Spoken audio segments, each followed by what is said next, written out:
2학년 친구들, 두 번째 복습의 시간입니다. 오늘은 우리 주변의 혼합물의 분리 방법을 알아볼 건데요. 네, 교과서에 생명발대의 그림이 있었죠. 자, 생명발대를 이용하여 오염된 물을 바로 걸러서 마실 수 있다고 했는데요.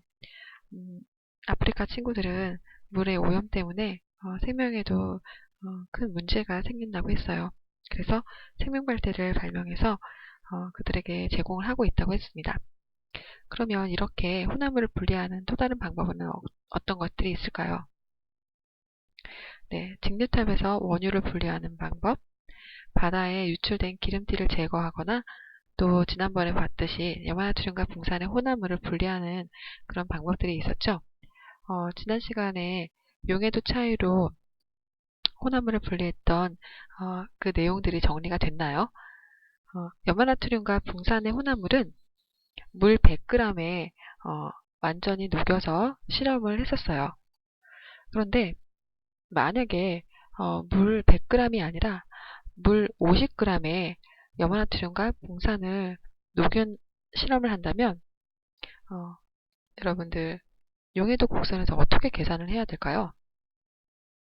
네, 물 50g에 녹여 있다면 물 100g에는 염화납수륨과 붕산이 그 2배만큼 녹을 수 있겠죠.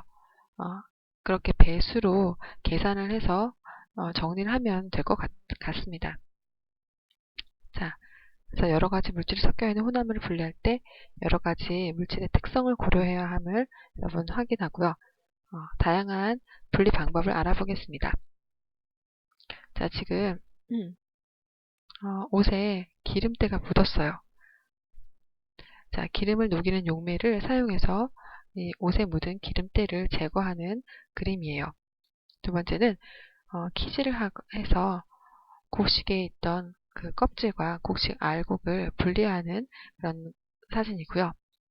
세 번째는 공장에서 이산화탄소 수분을 제거한 액체 공기를 직류탑에 보내서 질소, 산소, 아르곤 등으로 분리하는 그림이네요. 그러면 이 가나다 그림은 각각 어떤 방법을 사용해서 혼합물을 분리한 것일까요? 자, 혼합물을 분리하는 원리를 찾아보겠습니다. 자, 기름때를 제거하는 것은 바로 용해도의 차이를 이용한 것이죠. 그래서 기름에 녹는 그러니까 기름때를 녹이는 그 용매를 사용해서 추출의 방법으로 기름때를 제거하는 거예요. 추출은 용해도 차이를 이용하는 방법이라고 얘기했었죠. 자, 키즈를 하는 것은 밀도의 차이를 이용한 것입니다. 네, 그래서 돌이나 건물의 밀도가 다르다는 것을 이용해서 알곡을 골라내는 방법이죠. 그리고 직류탑에서 분리하는 것은 끓는 점의 차이를 이용해서 분별, 직류하는 것이에요. 네. 자, 그 밖에도 우리 주변의 혼합물을 분리하는 방법은 무엇이 있나요? 떫은 맛을 제거할 때, 덜 익은 감은 떫은 맛이 나는데 그 떫은 맛을 제거할 때 소금물에 담가둔다는 얘기를 했었어요. 그래서 이것도 용해도 차이를 이용하는 것이죠.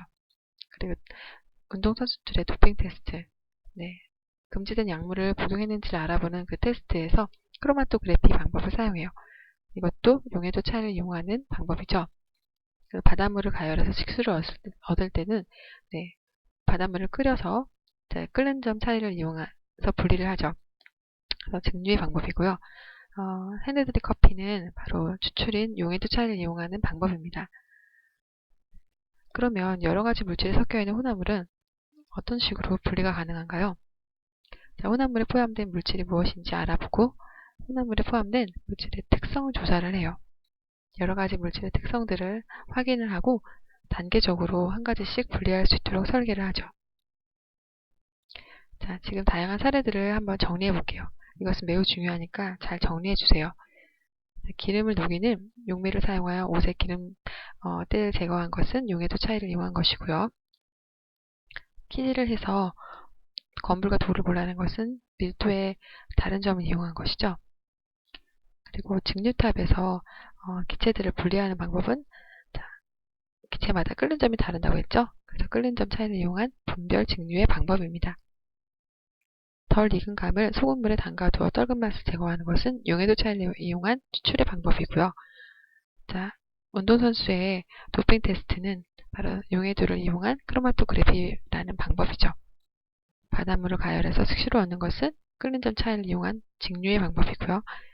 핸드드립 방식으로 커피를 내리는 것은 용해도 차이를 이용한 추출의 방법입니다. 자, 그러면 실제로 퀴즈를 한번 풀어볼게요. 자, 물, 에탄올, 소금, 모래가 섞여있는 혼합물의 분리 과정입니다. 각각의 해당되는 물질을 한번 알아볼까요? 먼저 물, 에탄올, 소금, 모래를 섞어 놓은 이 물질들을 거름종이로 걸러요. 거름종이 위에 남아있는 것은 무엇이죠? 그렇죠. 네, 모래가 되겠죠? 그리고 걸러진 용액은 이제 분별 증류를 통해서 먼저 나온 용액과 남은 용액으로 분리가 될 거예요. 먼저 나온 용액은 무엇일까요? 네, 에탄올이 되겠죠. 에탄올이 끓는 점이 가장 낮기 때문이에요. 남은 용액은 지금 물과 소금인데요. 물과 소금에서 물을 증발시키면 소금만 남을 거예요. 따라서 A는 모래, B는 에탄올, C는 소금이 증발 접시 위에 남죠. 물은 증발이 되어서 온기 중으로 날아가게 됩니다. 자, 내용을 정리하겠습니다. 혼합물을 분리하기 위해서는 혼합물을 이루는 성분 물질의 무엇을 알아야 하죠? 네, 그렇죠. 특성을 알아야 합니다. 끓는 점, 용해도,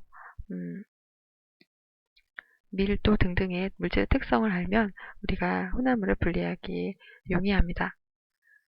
자, 혼합물을 이루는 성분 물질에 무엇을 이용해서 분리할 물질의 순서를 정할까요?